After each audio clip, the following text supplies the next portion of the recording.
Two. Hey everybody, Sam Kavaris in the Nimnik Buick GMC Video Sports Update. It is just a great week of the year, not only here, but for college football in general. There's nothing like the Georgia-Florida game or the Florida-Georgia game. It is just as good as it gets, and particularly when it's like this year, when there's so much at stake for both teams.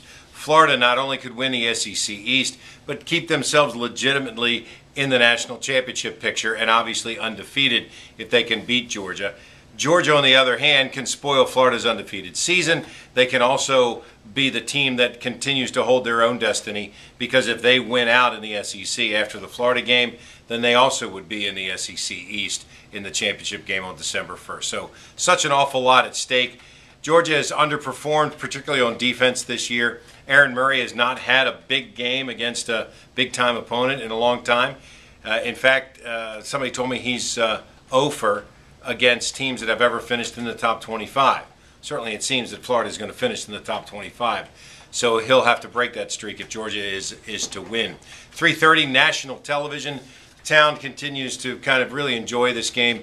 I hope everybody stays safe, and it is one of the great traditions of college football, and we're lucky enough to have it right here in our backyard.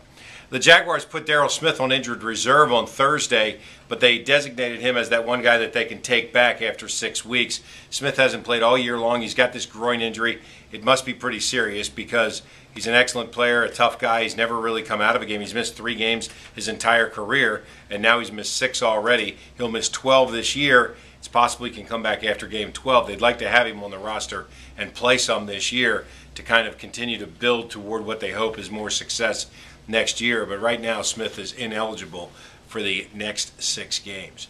And how about the World Series? 2-0 to the Giants. They win both games at home. They beat Justin Verlander in Game 1, and then in Game 2, they get a 2-hitter from Madison Bumgarner and 1 reliever to shut down the Tigers, who are a serious hitting ball club. It shifts Saturday night, obviously, to Detroit for Game 3.